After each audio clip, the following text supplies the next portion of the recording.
Hey, it's Greg Otten here with MaritimeGardening.com.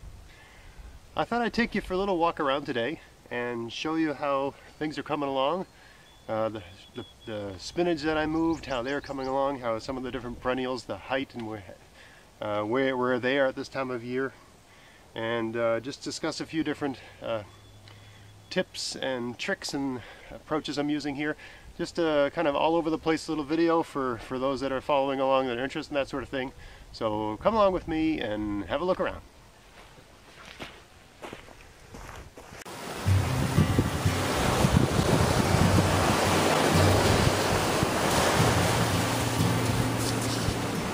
Well, hello, I'm here by the sea. Good morning, it's April 3rd here in beautiful spring Nova Scotia, and then today I'm going to find some squash in my tulip garden. Hi, it's Greg Otten here with MaritimeGardening.com. Alright, where to begin? Well, begin at the beginning. So here's I guess you could call this the front of my garden.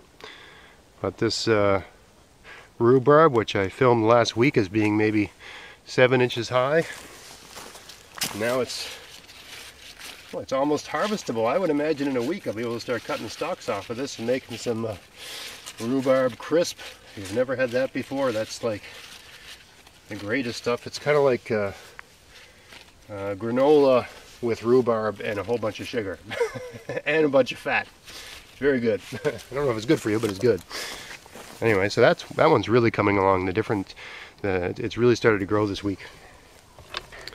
All along the edge here, I've got herbs. You can see them growing at the base of the wood, right? And some of those herbs are starting to leaf out and show up. Anyway, so all the herbs are coming in.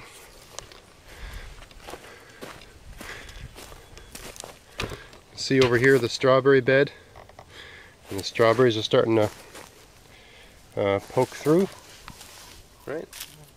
Finding their way through the hay I threw down last year. A lot of people ask me, can the strawberries get through that heavy mulch? They always seem to figure out a way. And I always get nervous around this time of year, but they always seem to find a way to poke their way through. Last year I threw a lot of hay on here. I find hay really does a lot of good for the soil. So, I mean, it's May 6th today, and they're just starting to show up. So, I'm sure they'll be along fine. If you watch that video where I divided up and spaced out these spinach, right, they're all doing really well. I gotta say, I'm happy with how that turned out. Maybe I'll zoom this in a bit here. But all those spinach that I spaced out have survived. I put the mulch back and put a bit of slug bait down, I'll be honest. The kind provided by one of my sponsors, Savers. It's has a minimal effect in terms of the ecology of the soil. It just breaks down into iron and other constituents that are naturally occurring otherwise. The snails eat it, and then it destroys their body and they stop eating. They get an overdose of iron and it kills them. Anyway, these are doing just fine. In fact, they appear to have grown since then because they all seem a little bit bigger. So I find this method of, just direct seeding under glass and then spacing out, for some reason the plants prefer that way more than being transplanted. And I think it's partially because they are already completely hardened off to the temperature extremes, but also they're completely conditioned and adapted to the particular kind of soil you have growing in your bed. Right? They don't go from some black stuff with styrofoam balls that you bought in a store that was made in a lab somewhere to actual real soil with clay and rocks and all the particles in it, right? These are doing just fine. It'll probably be a week or so I'll be eating those. Here's a bed where I had a dome over this in March, and I direct seeded a bunch of different greens and stuff like that. And some have done better than others, but again, you plant these things thick and then you thin them out. So I'm going to leave them today because it's a hot sunny day today, but as soon as I've got a couple overcast or rainy days coming up, I will space these out, and this entire bed will be full of greens, even though it doesn't look that impressive right now. The entire bed will be full of greens. I've taken the domes off where I'd been direct seeding things in the winter, and I've put them on these two beds where I intend to plant zucchini and cucumbers. And the reason I've got there's nothing planted here right now, but I'm just going to let these heat the soil really, really warm. Generally speaking, you can't plant those things here till like 1st of June usually, right? But I have found that using this technique where you let it heat up for a week and then you direct seed it under the dome, you can plant them 3 weeks, even a month ahead of time. And then once July comes along, you take the tops off, and you don't really have to move them that much, and they're just ready to rock, and they're very happy. A lot of those plants, like what do they call, cucumbers or squash, they hate being moved. So if you can plant them where they're going to grow, they'll be a lot happier. So that's what I'm doing there. And then once I take the plastic off of those, I have a place back in the woods where I stick all that stuff. Stick it in the woods. Here's a bed where I seeded some stuff in the winter. Doesn't look that impressive right now. It looks like a weed bed right now, but there are actual, I'll take the camera off. Dismount here. You can't really tell, or maybe you can, but like here, you can see a row of this. I don't know if this is leaf lettuce or mosh. I can't really tell the difference at this stage. It looks like lettuce to me. Anyway, I've got a row of lettuce here, and I got not the greatest germination, but well, this is a row of kale. See, kale, kale, kale, kale, kale. So I got a row of kale. And once these plants get big, they all have to be like a foot apart anyway. So I mean, this is only 4 feet wide, right? So if I've seed a whole row and I only get about 5 plants, that's about all it's going to be in the row anyway, if they're going to achieve optimal growth, right? Don't kid yourself into thinking by planting more plants closer to each other you're going to get a better yield. It's better to have a handful of big healthy plants than a lot of scrawny plants that are competing for space and nutrients. Big healthy plants are just a lot more pest resistant, disease resistant, and so on. That's what you want. Don't get fooled into the idea that more is more, because with plants sometimes less is more. Here's a good example. So I think this was the variety called I got these seeds from Vessi Seeds, and the variety is called Wild Mix, I think, or something like that. Anyway, look like a kind of a red Russian, but anyway, I planted them fairly generously. It doesn't look like much right now, but these all need to be thinned out and given their own space, and once that happens, I think they'll do really well. But again, I have to wait a few days, wait for a nice rainy patch. I got a row of onions growing here, and all over the place in this bed, there's, like right here, I've got dill. I had wild dill growing here last year, and it just seeded itself, and now it's growing all over the place. And generally speaking, I just let it grow where it falls. Move some things, or if I had a dill growing right next to this plant, of course I'd take it out because I don't want it to compete for the nutrients. But if dill's going to grow like a weed in between my planted rows, I'm totally cool with that. That's fine with me. Anyway, so I mean, if I direct seeded this right now, these are way far ahead, right? I just took the lid off of this thing, and they're doing really well. And it's a lot easier to me than I don't even think I watered these once during the winter. I watered them the day I planted them, just to put some water on it, put the dome on it, and then I just left it. And then I think sometime last week there was a number of rainy days coming along, and I just took the lid off and let the rain give it a good watering. And then I just decided to keep the domes off because it was time to heat up these beds for the squash and stuff. This bed here, I planted a ridiculous amount of kale. I think these are my own seeds. Look at them. And it's another sort of wild variety of kale. That's definitely kale. So I got kale, spinach, kale, spinach, and so forth. Kale, spinach, kale. This whole garden is kale and spinach. And my thinking is that the kale will grow and get big, And so the spinach that's in between the rows of kale will grow and be harvested and then just be removed, right, once it bolts. And then it'll give the kale lots of room. Perhaps even I can move some of these kale into this space if it's not too crowded in here. Certainly these kale are too close to one another, right?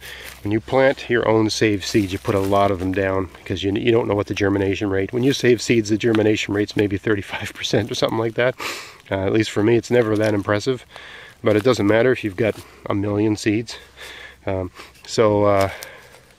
this... I'm fine with the germination rate. I got a lot of kale, right? But I'll have to thin these out. So I'll just, once these are a bit bigger, and I've got better means to determine which ones are sort of the winners and the losers, I'll elect survivors and I'll elect non-survivors accordingly. And look, believe that's dill too. There's dill growing here too. I had big dill plants all over the place here. There's probably dill seeds everywhere.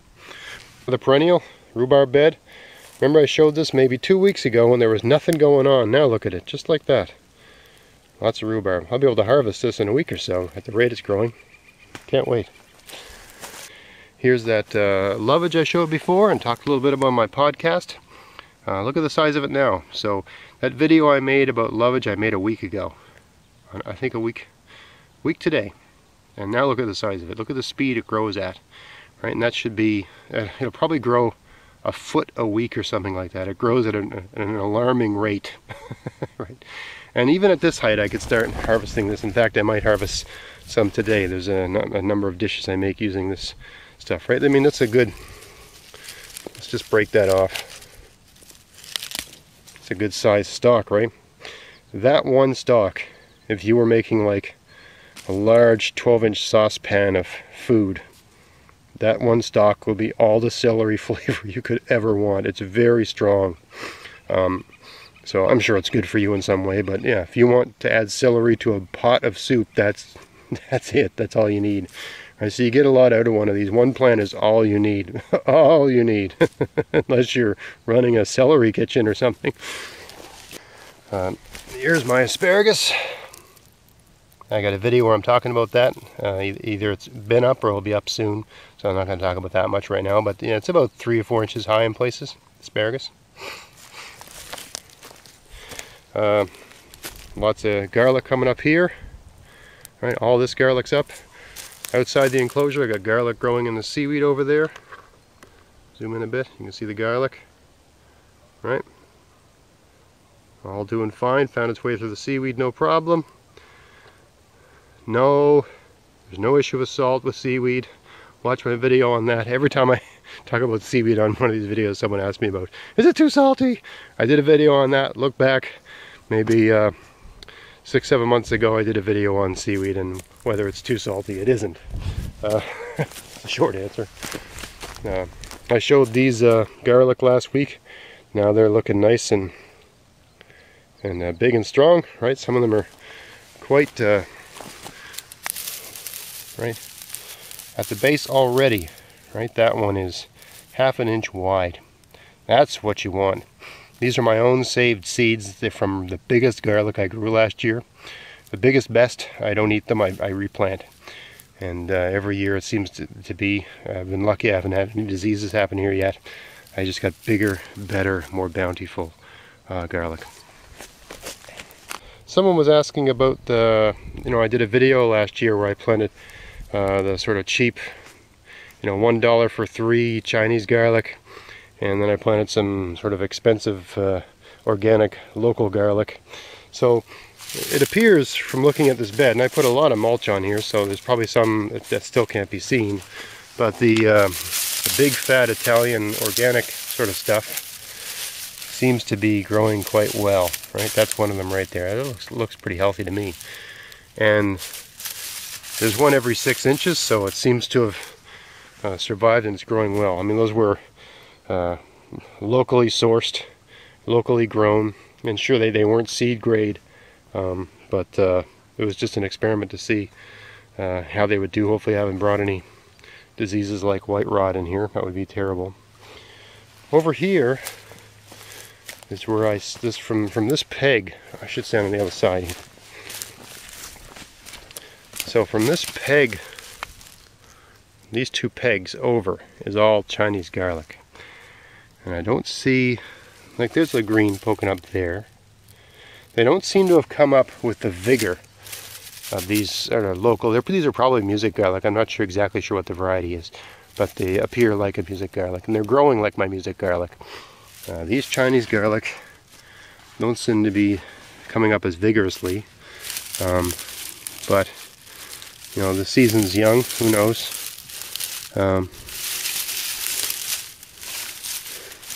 This one's coming up a bit here. I've got some up, right, but certainly haven't, you know, results don't seem amazing as of yet. This is a grapevine. I really should prune this. Anyway, it's really just barely starting to bud so far this year. Right, the slightest hint of budding has begun. May 6th. You can compare notes to where you are. Raspberries, that's where they are. Right, that's the level of, they're starting to leaf out finally, right? They budded a week ago or so. Anyway, that's where they were. I pruned these in March. I do most of my pruning. I did all my pruning in one day in March. Apple trees, blueberry bushes, all this stuff. I meant to film that this year, but I just had a day to do it, and if I was going to film it, it wouldn't have got done, so sorry about that. Anyway, that's where the raspberries are. Apple trees really aren't starting to move that much yet. Right, just the barest hint of budding on the apple trees thus far.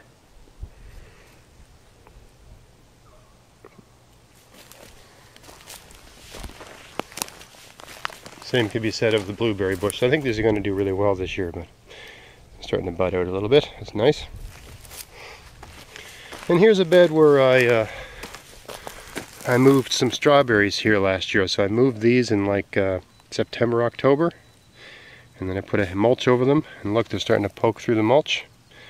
And you got to resist the urge to pull back the mulch. Just let them find their way through. They'll do it. You can see little humps, right? Like there's a hump here. I can just see it's raised a bit. So everywhere there's a hump, there's probably a plant trying to poke its way through, right? There's a little hump right here. And just for your own amusement, I'll move some of this back. Why I don't want to do this is that they're so tender. Somehow they can push through the mulch, but they're tender. But look, there's one right there, right? It would have found its way through just fine without me. They don't need you, so stay out of the way. Leave them alone. Just a quick look in the cold frames. This spinach is doing really great, and it's ready to be moved. As soon as I've got a couple rainy days, I'll move it. The kale I planted in here isn't too impressive. I'm going to do a video on why I think this particular box, the transplants, didn't do well, so stay tuned for that. This one here, I put the paper down and poked holes in the paper and put seeds through the holes. And I think that's the main reason, but more on that later in another video. In this bed, I put the paper down in rows. And I just put the paper down to suppress weeds in between the rows. Anyway, everything in here is doing much better, right? The kale looks good, and even ready to be moved. And the Swiss chard looks okay. So that's, I would say, using the paper in rows is the better technique. But more on that in another video. Alright, so that's it. Just a quick walk around to give you a sense of how everything's working. Hoop houses, using the plastic, the effects of the different techniques at this time of the year, May 6, 2018. This particular year, this particular growing season, allow you to compare notes and I get a sense of how things might work where you are. So I hope you found that helpful. I hope that gave you some good ideas. And if it did, please share, like, subscribe, thumbs up, sub bell, all that sort of stuff. Check out my podcast, maritimegardening.com. Check out my sponsors, Bessie's Seeds and Safest Gardening Products. And until next time, get out there, get at it, have fun in your garden. Thanks for watching.